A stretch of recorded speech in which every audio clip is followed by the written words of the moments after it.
더불어민주당이 장흥과 완도 등 전남 기초단체장 공천자를 추가로 발표했습니다. 하지만 일부 지역에서는 잡음이 계속 나오고 있습니다. 목포 시민사회단체가 개인정보 유출 사건에 대해 민주당 목포 지역 위원회에 사과를 촉구했습니다. 가정의 달을 맞아 요양병원의 접촉면회가 허용되면서 병원에 부모님을 모신 가족들은 모처럼 뜻깊은 시간을 보내고 있습니다. 제주를 가장 빠른 시간에 연결하는 쾌속선이 진도에서 취항했습니다. 진도항은 안전문화를 체험하는 공간으로 바뀝니다. 여러분 안녕하십니까? 목포 MBC 뉴스데스크입니다. 더불어민주당이 장흥과 완도, 순천 등 전남 지역 기초단체장 공천자를 추가로 발표했습니다. 하지만 일부 지역에서는 결과를 받아들일 수 없다며 반발도 잇따르고 있습니다. 김진선 기자가 보도합니다. 민주당의 전남 지역 기초단체장 결선 투표 결과입니다. 장흥군수 후보로는 김성 후보, 완도군수 후보로는 신우철 후보, 순천시장 후보로는 오하근 후보가 공천장을 받게 됐습니다. 안심번호 선거인단과 권리당원 선거인단 여론조사가 각각 50%씩 반영됐습니다. 당초 민주당 후보로만 7명이 출사표를 던진 뒤 불공정 논란을 빚으며 재경선까지 치렀던 장흥군. 민주당 김성 후보가 무소속 정종순 후보와 민주당을 탈당한 사순문 후보와 본선을 치르게 됐습니다. 하지만 민주당 결선 투표에서 패한 곽태수 후보는 김성 후보가 경선 결과를 SNS 등에 게시한 것과 관련해 선거법 위반 의혹을 제기하며 재심을 신청했습니다.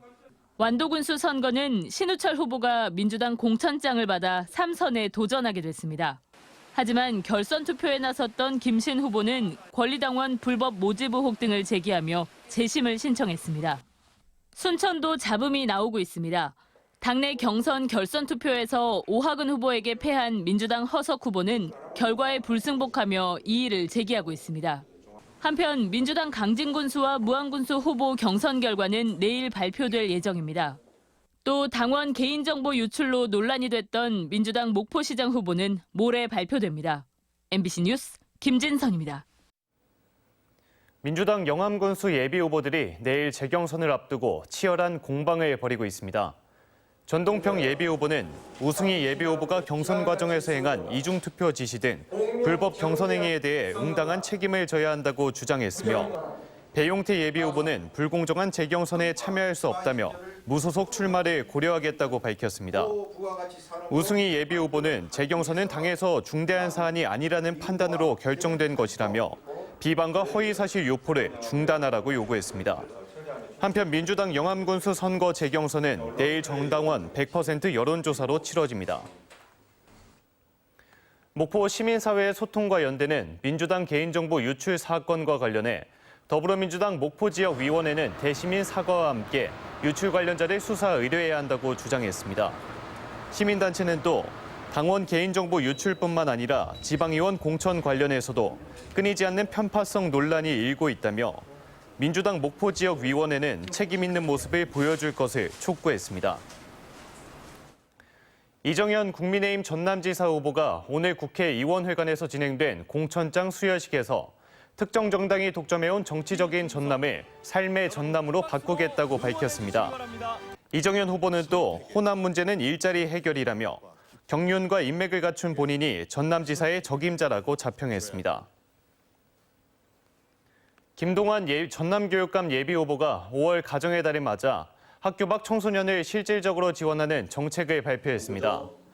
김동완 예비후보는 매년 1,300명에 달하는 학교 중퇴학생 등 학교 밖 청소년들이 학업을 계속할 수 있도록 전남교육청의 원격교육 시스템 무상 활용과 검정고시 준비 지원, 대안학교 설립 등을 제안했습니다. 코로나19 사회적 거리두기가 해제됐지만 여전히 요양병원에 있는 어르신들은 가족들의 직접 접촉 면회가 어려웠는데요. 5월 가정의 달을 맞아 한시적으로 직접 면회가 허용되면서 요양병원 내 부모님을 모신 가족들은 모처럼 뜻깊은 시간을 보내고 있습니다. 박종호 기자가 취재했습니다. 무안의 한 요양병원입니다. 오랜만에 어머니를 본 딸도 그리고 어머니도 모두 눈시울이 붉어집니다. 직접 어머니 손을 붙잡고 이야기를 나눈 지 벌써 6개월이 넘었습니다. 코로나19 확산으로 지난해 11월부터 접촉 면회가 금지돼 왔는데 5월 가정의 달을 맞아 한시적으로 접촉 면회가 가능해졌습니다. 좋기만 해. 아이고 퉁치고 잡어. 그런 게 누르고 내가 마음은 접촉 면회가 가능해진 지난달 30일부터 요양병원에는 부모님을 만나기 위해 찾아오는 자녀들이 늘고 있습니다. 잠 잘 자지? 잘 주무셔야 돼. 식사도 식사 잘해야지. 잘하고. 식사도. 알았지? 식사도 잘하셔야지. 아들 걱정하지 말고. 몇 달을 기다려 만난 가족들이지만 짧은 면회 시간은 아쉽기만 합니다. 면회를 한 가족들은 그나마 행복한 편입니다. 시간적, 공간적 제한이 있다 보니 면회 예약이 하늘의 별 따기 쉽지 않습니다. 몇 달 됐죠? 코로나 때문에 뭐 우리뿐만 아니라 다 그랬으니까 이해는 하는데. 멀리 서울 같은 데서도 시간을 내서 면회하려고 이렇게 예약을 하시는데 너무 오랫동안 못했기 때문에 너무 많은 분들이 예약을 해서 저희는 공간이 한정돼 있고 시간도 한정돼 있고 그래서 가정의 달을 맞아 모처럼 부모님과 함께 즐거운 시간을 보낸 가족들. 다시 만날 날을 기약하며 발걸음을 돌렸습니다. 다녀올게요. MBC 뉴스 박종호입니다.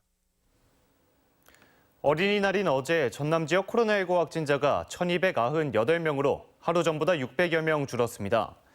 전남 지역은 지난달 말부터 확진자 발생이 2,000명대 안팎을 유지하고 있으며 계약 이후 폭증했던 10대 이하 학생층 확진도 크게 줄었습니다. 한편 요양병원과 요양원 등의 코로나19 백신 4차 접종률은 83%에 달하고 있습니다. 목포 해양 WCO 쇼케이스가 어제 목포 평화광장 일대에서 열려 시민과 관광객들의 높은 관심을 끌었습니다. 이번 쇼케이스에서는 신규 뮤지컬 작품이 첫 선을 보이며 2022년 해상 WCO 공연을 기대하게 했고 본 공연은 6월부터 매주 금요일과 토요일 주 2회 개최됩니다. 어제는 특히 어린이날을 맞아 버블쇼와 사진 찍기 등 특별 이벤트도 진행했습니다. 세월호의 슬픔을 간직한 팽목항이 진도항으로 새롭게 출발합니다. 제주를 가장 빠른 시간에 연결하는 쾌속선이 취항하면서 진도항은 안전문화를 체험하는 공간으로 거듭날 전망입니다. 신광하 기자가 보도합니다. 슬픔의 항구 팽목항의 빨간 등대는 여전히 2014년 4월에 아픔이 남았습니다. 진도항으로 이름을 바꿨지만 사람들은 아직도 팽목을 찾아 진도를 방문합니다. 먼저 간 이들이 도착하지 못한 제주항. 육지에서 제주까지 최단거리인 진도항이 세월호 참사의 아픔을 딛고 다크 투어리즘의 공간으로 조성되고 있습니다. 추모의 숲과 왕궁을 눈앞에 둔 안전체험관은 이미 진도항의 기반 시설로 여겨지고 있습니다. 국민해양안전관을 지금 해가지고 오픈 준비 중에 있고요. 또 그런 분들을 진도 제주관 카페리오 여행객으로 해서 진도에서 제주를 90분 만에 연결하는 초쾌속 여객선이 취항하면서 진도항은 슬픔을 넘어 새로운 희망을 갖게 됐습니다. 여객 606명, 승용차 86대를 싣고 하루 2차례 진도 제주를 왕복 운항하는 초쾌속선 산타모니카호는 3,500톤급으로 국내 최대 규모입니다. 선사 측은 남도 관광 특구인 진도와 제주 관광을 연계한 다양한 사업을 진도항에서 펼치겠다고 밝혔습니다. 진도에는 경제적으로 활성화를 기여하고 또 추자도 및 제주도에도 새로운 물류도 또 차량도 여객도 수송함으로써 관광이 서로 상생할 수 있는 아픈 상처를 보듬고 서로에게 힘이 되던 공간인 팽목항. 슬픔의 항구로 상처받은 팽목은 이제 제주항로의 기점인 진도항으로 새로운 출발선에 섰습니다. MBC 뉴스 신광하입니다. 갑작스런 호흡곤란 증세로 응급실에 이송된 20대 남성이 하루도 안 돼 숨을 거뒀습니다.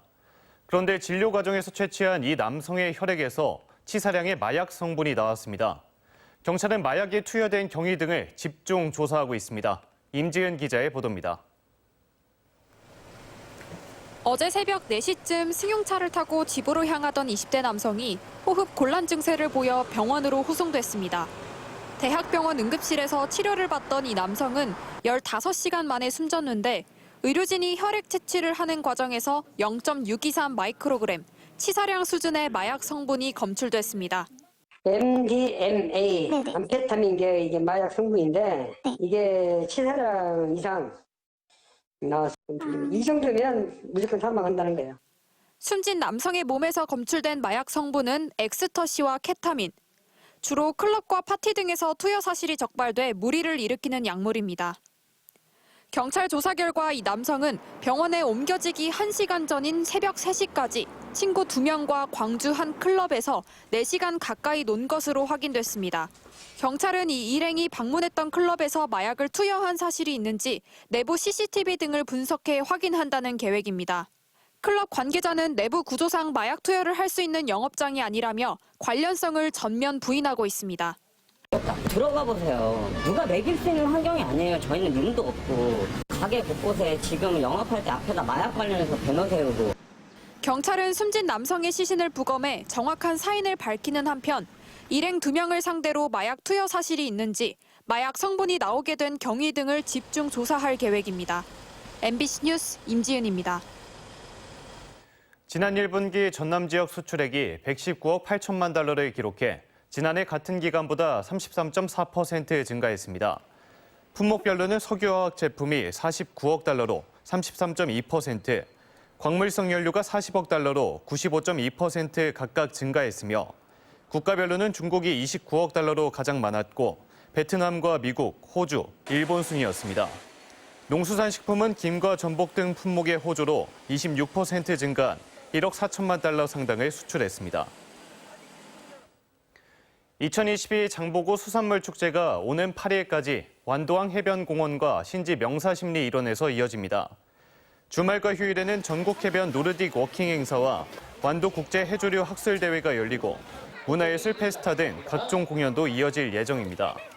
행사장 주변에 마련된 특판장 등에서는 완도 전복과 미역, 다시마 등 다양한 완도산 수산물을 구입할 수 있는 행사도 펼쳐지고 있습니다. 지난해 강진쌀이 직거래를 통해 64억 원어치가 판매됐습니다. 강진쌀 판매 참여 업체 협의회는 서울과 경기, 부산, 대도시 향후 등 13만 6천여 명에 달하는 고객 자료를 데이터베이스로 구축해 관리하며 강진쌀 판매를 늘려나가고 있습니다. 한편 강진군 농협사일조합 공동사업법인의 프리미엄 호평은 전남 10대 고품질 브랜드 쌀에 16년 연속 선정됐습니다. 전라남도 선거관리위원회가 제8회 전국 동시지방선거 개표 상황을 감시하고 시정을 요구할 수 있는 개표 참관인을 오는 11일까지 공개 모집합니다. 개표 참관인 공모는 개표 절차의 투명성을 높이기 위해 지난 2016년 20대 총선 때부터 실시하고 있으며 정당 또는 후보자가 신고할 수 있는 개표 참관인 수의 20% 이내에서 추첨을 통해 선정합니다. 전라남도는 도청사 앞마당에 숲을 조성해 남학중앙공원과 도청사, 오룡산을 잇는 녹지축을 만들 계획입니다. 전라남도는 청사숲을 도청호수 주변, 남학 모두누리 열린숲과 도민 열린정원으로 나눠 내년까지 조성하기로 했습니다. 특히 열린정원은 전남을 상징하는 나무를 모티브로 한 디자인으로 작가 정원이 만들어질 계획이며 오는 10월 전남 정원 페스티벌도 개최됩니다. 영토의 실효적 지배를 위해 독도를 기점으로 한 배타적 경제 수역 선포가 필요하다는 주장이 제기됐습니다. 윤재갑 국회의원은 독도 영유권 강화를 위해 해수부가 적극 대응해야 한다고 주장했습니다.